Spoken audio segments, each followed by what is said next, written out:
금요일 새벽에 오신 우리 성도님들을 주의 이름으로 축복합니다. 우리 서로 인사하실까요? 반갑습니다. 네. 오늘 아침 날씨가 많이 추운 것 같아요. 그죠? 네, 기온이 한 4도, 5도 이렇게 더 내려간 것 같습니다. 한국의 정치에 보면 방탄국회라는 말이 있습니다. 자기 당 국회의원이라고 분명히 잘못했고 죄를 지었는데도 수사 못하게 막고 조사도 못하게 막고 또 자기 당이라고 또 정치적인 그런 운동을 해서 이렇게 보호하는, 자기 편 사람들을 보호하는 이제 그런 것을 이제 방탄국회라 그런 말이 있는 것 같아요. 이게 이제 집단 이기심이죠. 분명히 물건을 훔쳤고 그리고 부정을 저질렀고 그래서 사회에 손해를 끼치고 나라에 국가에 정말 부정한 짓을 저질렀는데 자기 편이라고 그렇게 그대로 문제 삼지 못하도록 하는 그런 일을 집단 이기심, 방탄국회 그런 말을 합니다.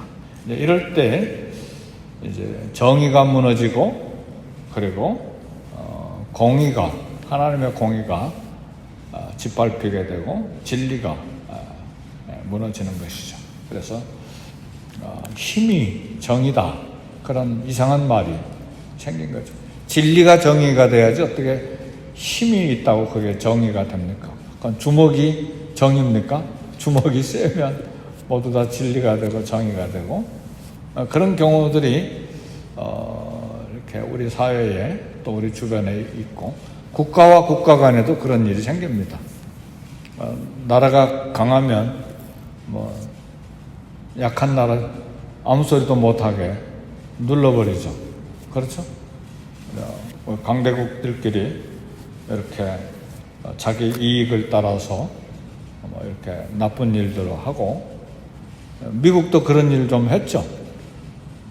필리핀을 먹는 대신 일본에겐 조선 땅 한국 먹게 만들고 이런 것들이 역사 속에 있어요. 네. 그렇게 해서 서로 유럽에서도 그런 일들도 있고 그래서 우리는 크리스천으로서 이 땅을 사는데 나라 일, 사회 일은 이제 그만두고라도 내 개인적으로 이 땅에 살아가는 동안에 어떻게 하나님의 진리를 바로 세우면서 살아갈 것인가 그것은 주님 앞에서 결단하고 이제 한 걸음 한 걸음 살아가야 되는 문제입니다. 오늘 본문에 보면 기브아에 사는 베냐민 지파의 불량배들이 레위 사람의 아내를 불량배들이 밤새도록 욕을 보였죠. 윤간했다 그러죠. 한 여자를 놓고 불량배들이 돌아가면서 욕을 보여서 마침내 이 레위 지파 사람의 아내인 첩이 죽게 됐습니다. 이에 분노한 이 레위 사람이 자기 죄는 생각하지 않고 자기의 비겁함과 이 냉정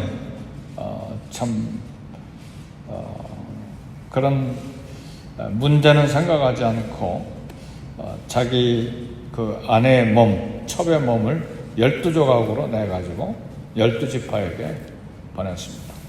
그러니까 충격받은 11지파가 이 기브아 사람들, 베냐민 지파 마을 사람들을 징계하려고 군대를 일으켰는데 40만 명의 군대를 일으켰습니다. 이스라엘 사람들 참 이상하죠? 삼손 시대에 블레셋을 이기기 위해서 40만을 일으켰다면 블레셋 지인적 정복하고 다 남았겠죠. 그렇죠? 근데 오히려 1000명의 블레셋 사람들이 유대를 공격하려 오니까 3000명의 이스라엘 사람들이 일어나 가지고 삼손을 잡아서 블레셋 사람들에게 넘겨주는 이상한 일을 했죠. 그렇죠? 근데 자기 민족, 자기 지파, 12지파 중에 한 지파인 베냐민 지파를 징계하기 위해서 40만 명의 군대가 일어났어요. 그러니까 참 이 사사시대가 이해 못할, 상식적으로 이해가 안 되는 일들이 많이 일어나요.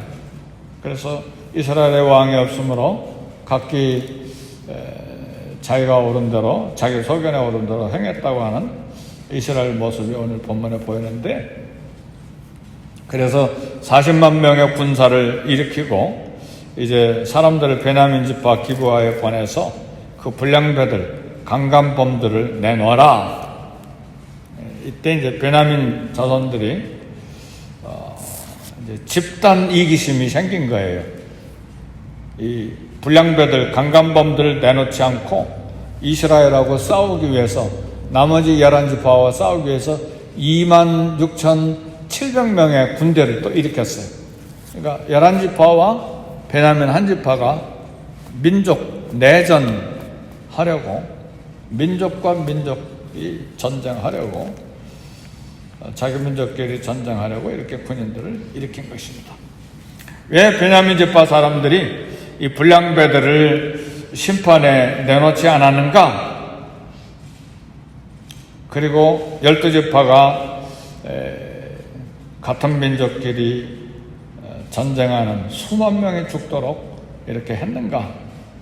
이유는 하나예요. 혈통의식, 친족의식, 가족의식을 우상으로 삼았기 때문에 그래요. 자기 지파 사람들 보호한다고. 불량배들이잖아요. 강간범들이잖아요. 그리고 레위 사람의 아내가 죽었잖아요. 그것 때문에. 그러면 그 불량배들을 내놔야죠. 그것 때문에 11지파가 40만 명이 일어나서 찾아왔는데 오히려 26,700명의 군대를 일으켜서 전쟁하겠다고 한 건 뭐 때문입니까? 깨끗해서 그랬습니까? 억울해서 그랬습니까? 불량배들이 죄를 안 지어서 그랬습니까? 죄를 뒤집어 씌워서 그랬습니까? 아니에요. 혈족의식, 혈통의식, 친족의식, 가족이라고 하는 우상 때문에 그래요. 이런 일이 우리에게도 있어요. 아까 그 방탄국회라는 말 했잖아요. 집단 이기심. 우리 당이니까 뭐 큰 범죄를 저질렀어도 우리가 보호해야 되겠다. 그래서 우리 한국에 그래서 국회의원들 큰 막 어마어마하게 돈을 많이 지금 부정을 저질렀는데도 그대로 국회의원 하는 사람들 많잖아요, 지금. 그죠? 그것 때문에 막 수만 명씩 일어나서 데모하고 하는데도 막 힘이 있으니까, 정권의 힘, 뭐 숫자의 힘, 이거 가지고 막는 거예요. 이게 우리가 살고 있는 이 사회의 현상인데, 그런 현상이 우리 개인에게도 있다고 하죠. 내 가족이니까, 내 혈통이니까. 뭐 잘못했든 잘했든 그들은 내 가족이고 내 고향 사람이고 내 나라니까. 우리가 한국이 다 잘했습니까? 베트남에 가서도 베트남 사람들 무진장 죽이고 왔어요. 그거 알아야 돼요. 전쟁이라고 하는 명목 가지고 막 따이한들이 막 베트공 죽였다, 그 막 신문에 나면 막 좋아해가지고 막 그런데 실제는 수많은 민간인들도 죽였다는 것을 알아야 돼요. 우리 한국 사람들이. 기브아 사람 베냐민 지파 불량배들이 저지른 사건인데, 베냐민 지파가 단결 했어요. 자기 사람들이라고 흠잡지 못하게, 우리 혈통, 우리 가족, 우리 고향, 우리 동문, 우리와 관계, 가까운 친구 관계라고 도덕, 윤리, 진리보다 이런 것들을 우선할 때 우리라고 하는 우상을 섬기는 거예요. 우리도 결코 여기에서 자유롭지가 못해요. 이 땅을 살아가는 동안에 어떻게 해야 하나님의 말씀이 바로 서고 어떻게 해야 그리스도인으로서 올곧은 신앙생활 이 걸음을 걸어갈 수 있을 것인가. 집단 이기주의가 아니고 우리라고 하는 우상을 내려놔야 돼. 하나님의 말씀과 정의와 공의보다 우상을 앞세울 때 이런 불의가 이 땅에 서는 거예요. 지연, 학연, 혈연, 하나님의 말씀과 진리보다 이것들을 더 앞에 세울 때 그것이 우상이 되는 것입니다. 우리 성도들은 죄와 이별을 해야 돼요. 인정하고 감상하고 그런 것이 아니라 죄와 절단하는 삶을 내 안에서부터 해야 됩니다. 이건 결코 쉬운 일이 아니에요. 그렇죠? 지가 뭐 잘났다고, 자기 혼자 똑똑하다고, 자기 혼자 잘 믿는다고 그렇게 손가락질 받기 싫어서 침묵하는 경우도 있어요. 그렇죠? 그럼 내가 잘 아는 사람이라고 잘 봐주고, 저 사람은 나와 먼 사람이고 관계가 조금 거리가 있는 사람이라고 이렇게 그 사람이 옳은데도 이렇게 변명 안 해주고 그런 경우들이 우리에게 있다 그 말이죠. 죄가 죄를 부릅니다. 우리는 오늘 아침에 말씀의 결론은 그거예요. 죄를 부끄러워할 줄 아는 사람이 되어야 된다.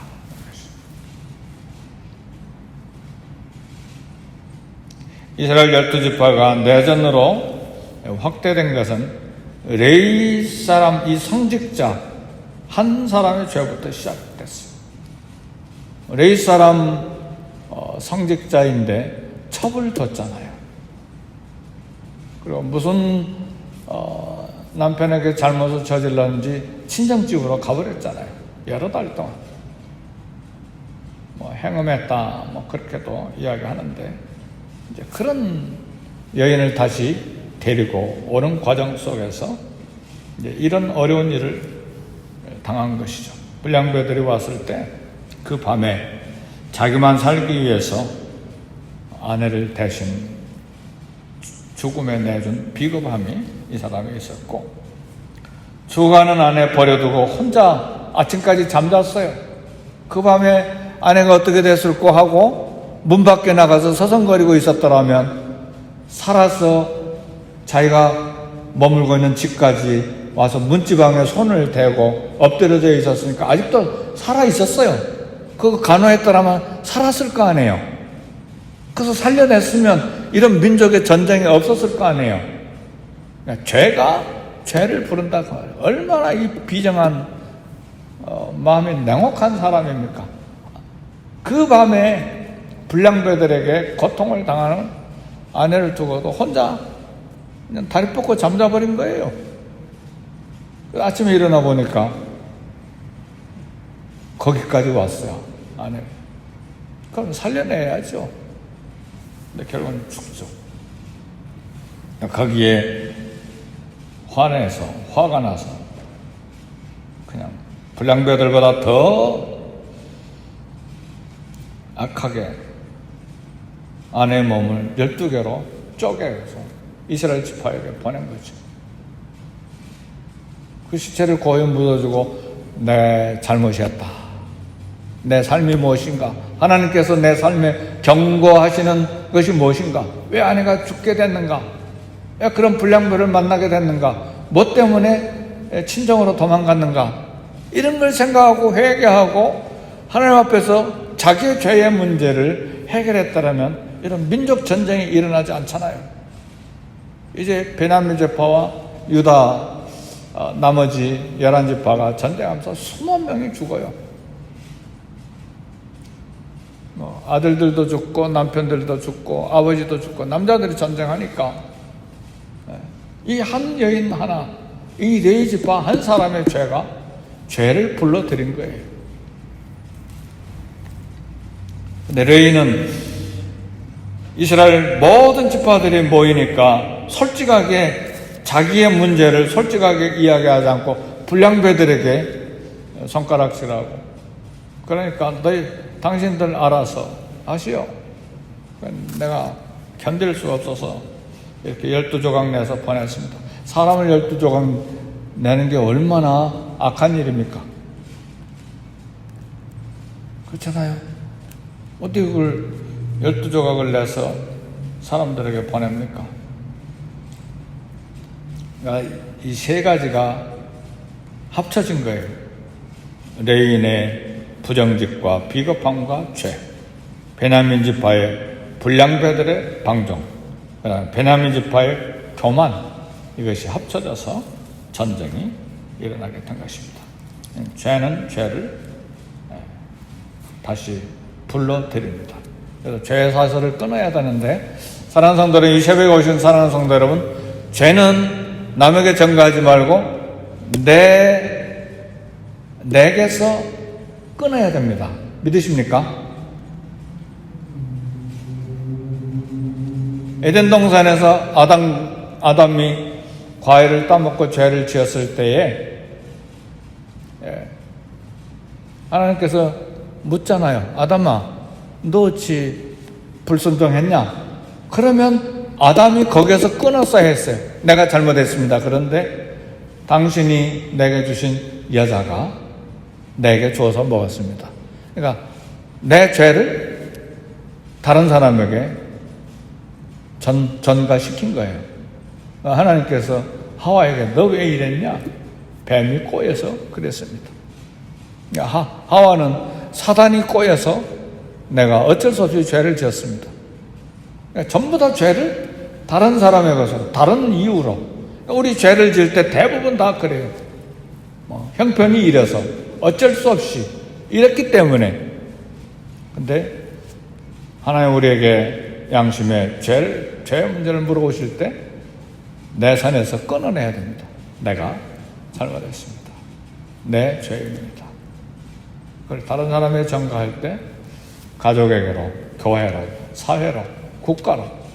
지금 그렇잖아요. 레인이 불량배들에게, 그 다음에 베냐민 지파로, 그리고 이스라엘 전체에. 이게 사사시대의 죄가 죄를 부르는 모습입니다. 사실은 이런 문제 때문에 하나님께서 이런 문제를 통해서 이걸, 성경에 이런 이야기가 기록된 게 수치스러운 이야기잖아요. 그렇잖아요. 이게 선민 이스라엘 유대 민족 안에 일어난 세상에 드러내기 어려운 민족의 수치가 여기에 다 기록이 되어 있잖아요. 왜 그런가요? 하나님의 은혜가 필요하다. 인간은 죄인이다. 구원자가 필요하다. 그래서 사사기에서는 계속해서 이야기하는 것입니다. 사랑하는 성도 여러분, 오늘 어떻게 하면 이 땅을 죄를 끊어내고, 그리고 이 땅에 하나님 앞에서 바로 살 수 있을까? 불량배들 손가락질 말고, 레인 손가락질 말고, 우리 모두가 다 부끄러워할 줄 아는 사람이 돼야 돼요. 부끄러워할 줄 아는 크리스찬이 돼야 돼요. 어떤 유명한 학자는 그런 이야기를 했어요. 사람은 부끄러워할 줄 아는 유일한 동물이다. 동물들은 그리고 더러운 걸 몰라요. 개가 더러운 거 아나요? 모르잖아요. 동물들은 부끄러운 거 모릅니다. 본능만 가지고 사는 것이죠. 사람은 부끄러워할 줄 아는 유일한 동물이다. 왜요? 양심의 기능이 있기 때문에. 그러나 양심이 기능을 발휘하지 못하고 양심이 마비가 되어버리면 문제가 생기는 것입니다. 잘못을 저지르고도 더 큰 소리 치고, 그러죠? 그런 사람들 많죠? 불의를 행하고도 책임을 다른 사람에게 넘기고. 그래서 우리 주님은 말씀하셨어요. 먼저 네 눈 속에 들보를 빼어라. 그 후에야 밝히 보고 형제의 눈 속에서 티를 빼리라. 내 눈에 들보가 있어 앞도 보이지 않냐는데 그것도 안 빼내고 형제 눈 속에 형제에게 자매에게 잘못 있다고 막 손가락질하는 경우가 얼마나 많습니까? 우리 막 화내고 다른 사람 잘못 막 지적하는데 저는 가만히 이야기 들으면서 생각하죠. 말은 안 하지만 당신도 똑같은 사람이고 더 큰 것도 회개할 게 더 큰 것도 있는데 제가 입은 열지는 않죠. 그러니까 우리 먼저 우리 속에 있는 들보를 빼내어야 그 다음에 눈이 밝아져서 깨끗한 양심을 가지고 형제의 연약함을 이렇게 도와줄 수가 있는 것이죠. 사랑하는 성도 여러분, 우리라고 하는 우상 혹은 집단 이기심, 그 다음에 부끄러워할 줄 아는 양심 다 중요한데 이러면 참 뭐 다 될 것 같은데 어려워요. 그래서 우리는 이 시간의 결론으로 한 가지 생각해야 될 것이 있는데 평생에 매 순간마다 예수님을 마음에 모시고 살 수 있기를 주의 이름으로 축복합니다. 매 순간마다 무슨 상황이든 집에 있든 직장에 있든 운전을 하든 일을 하든 부엌에 있든 무슨 일을 하든 예수님을 모시고 살아야 돼. 예수님, 운전하면서도 주님, 일하면서도 주님, 예수님 생각, 기도하고 호흡기도 하나님 도와주세요. 하나님 지혜 주세요. 하나님 이건 어떻게 생각하세요? 오늘 이 사람 만날 텐데 무슨 대화를 할까요? 이 일을 할 텐데 어떻게 하면 좋겠습니까? 예수님을 모시는 삶, 끊임없이 예수님을 모시고 살면 양심이 깨끗해져요. 주님을 모시고 사니까, 거룩한 분을 모시고 사니까 거룩한 생각을 하게 되는 것이죠. 주님을 모시지 않고 사니까 지저분한 게 들어와도 그걸 즐기는 것이죠. 끊임없이 예수님, 거룩한 내 주님, 십자가에 피 흘리시고 죽으신 주님을 매 순간 매 분마다 모시고 살고, 이것이 익숙하면 평생 주님과 함께 동행하는 삶을 살기 때문에 죄에 대해서 금방 부끄러워하게 되고 양심의 가책이 들어올 때 금방 엎드려 회개하게 되고, 집단 이기심에 들어가는 것이 아니라 우상을, 우리라고 하는 우상을 섬기는 것이 아니라 하나님의 말씀이 어떻게 됐는가, 진리가 무엇인가, 그리고 우리 주님은 어떻게 생각하실까, 이게 크게 갈등하지 않고도 자동적으로 내 인격 속에 주님과 함께 동행하는 삶이 이미 준비가 됐기 때문에 큰 갈등 없이 하나님 말씀대로 주님을 따라서 주님 앞에서 생각하고 주님 앞에서 행동하고 주님 앞에서 말하는 것이기 때문에 주님이 원하시는 대로 삶을 살아가게 되는 것입니다. 핵심은 우리 주님을 모시고 사는 삶입니다. 매 순간 우리 예수님을 모시고 이 땅을 살아 승리하되 주님을 끝까지 인생 여정 마지막 순간까지 모시고 선한 싸움을 살고 달려갈 길을 마치고 믿음을 지키는 저와 여러분이 될 수 있기를 주의 이름으로 축복합니다. 우리 기도하십시다.